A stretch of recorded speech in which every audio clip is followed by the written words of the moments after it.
Okay, I am going to give what I believe to be a realistic expectation, prediction of what I believe is going to happen in the 2016 presidential elections. Seen quite a few videos out there already about the elections, and I believe most of them are generally they're being put out there by somebody who has a particular political affiliation, which I do not. I vote for both Democrats and Republicans, um, and they generally tend to be pretty overly rosy about their party. So, to start out, this is what I believe that the two parties will carry. Um, Looking at the map here, if there were any that I would be unsure, a little bit hesitant about, maybe North Carolina, New Mexico, Maine. Those four could possibly go to the other party other than one I have them going to, but at this point I don't see that happening. I believe if anything, New Mexico will go Democratic this next election.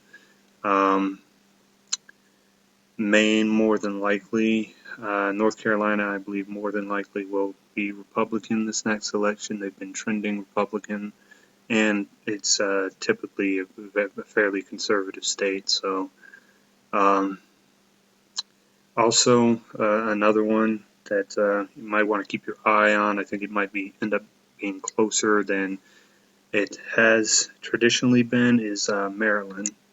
Maryland has traditionally been very Democratic. They did just elect themselves a Republican governor, but I don't feel like that's enough to say that they're moving into the swing category.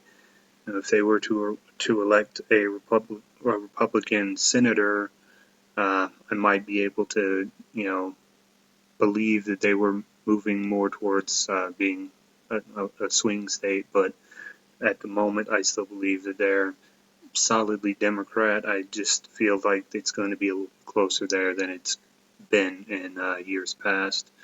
Um, the other states, the ones I haven't highlighted, those are the ones that I feel are going to be the real battleground states over this election. That's where I feel like the majority of the campaigning will probably take place. And as far as for who carries them, I think it's going to have a lot to do with who the nominees are. So we'll dive down into that. Let's go down here to the Democrats first. Obviously, Hillary Clinton is presumed that's going to be the nominee. I'm not sure if she will actually be the nominee. Honestly, she ran in 2008 and it was presumed she'd be the nominee then, and she fared very poorly against Barack Obama. And honestly, that could happen again, but it would also depend on which of these other Democrats end up running. As far as who on this list doesn't have a chance, Biden doesn't have a chance. He's part of this administration. If anything, a Democrat who's going to win this next election is not going to be a part of this administration. I mean, Clinton could win because even though she was a part of the administration, she's not anymore. But anyone who's part of this administration is going to have a hard time, so I don't see Biden as having a real chance. Looking through the list, Elizabeth Warren. Now, if she were to run, I think she would give Clinton a run for her money. She may well get that nomination, but she says she's not going to run. So pretty much put that one out the window. Webb, he's a former governor of West Virginia. Not West Virginia, sorry, Virginia.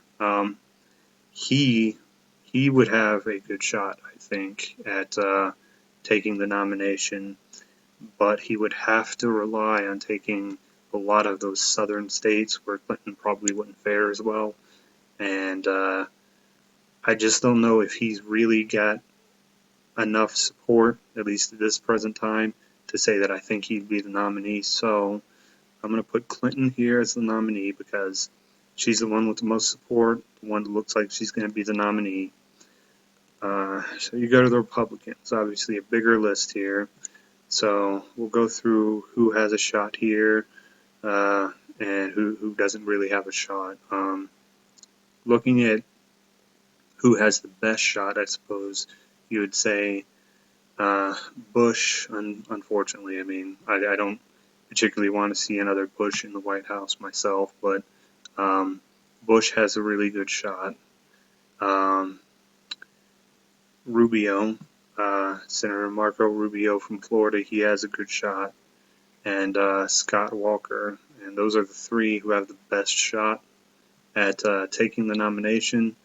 The others up on the upper part of that list, Cruz and Paul, I really don't feel like they have a shot. They're just too far outside the mainstream. They probably will not do well in a lot of the Midwestern states where they would have to do well. So I don't see them as having a very good shot. Christie, honestly, Christie would have a shot, but he's just been plagued too much with too many different corruption things right now.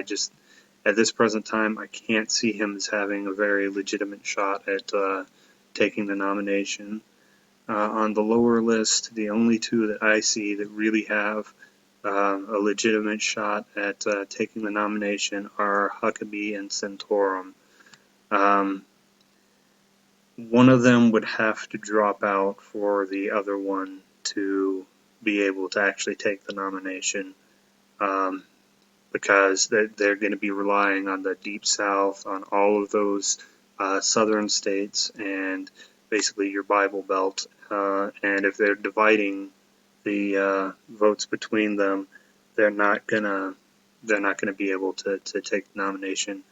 So looking at Bush, Rubio, and Walker, the one I feel most likely to take the nomination at this point is Scott Walker.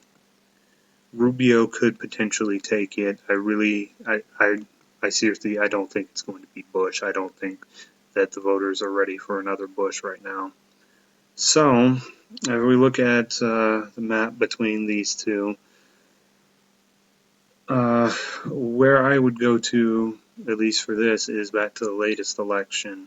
And we know that in Colorado just voted out their Democratic senator and elected a Republican.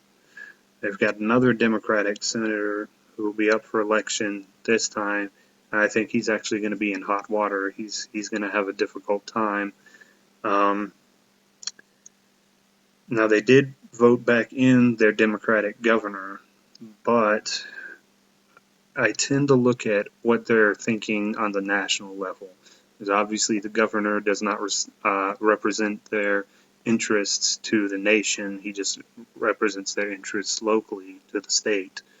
And so I tend to believe that this one will go Republican in the next election.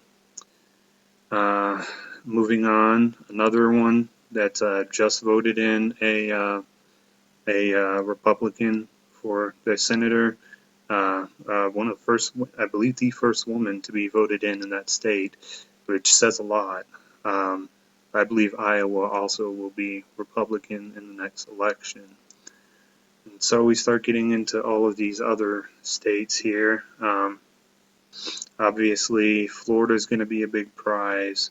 Virginia, Pennsylvania, and Ohio. And then you're left with Nevada and New Hampshire. Now, the senator from Nevada is Harry Reid. He is not running for re-election. I think it's unlikely that if he did run for re-election, he would actually make it. That state has been trending conservative. It has never been really super liberal, to be honest. A few areas that are fairly liberal, like Las Vegas, but generally speaking, it's been somewhat more conservative, and it has actually been surprising to me personally that they have voted for Harry Reid as many times as they have, considering that they are fairly conservative and they're really not. So I see this one going for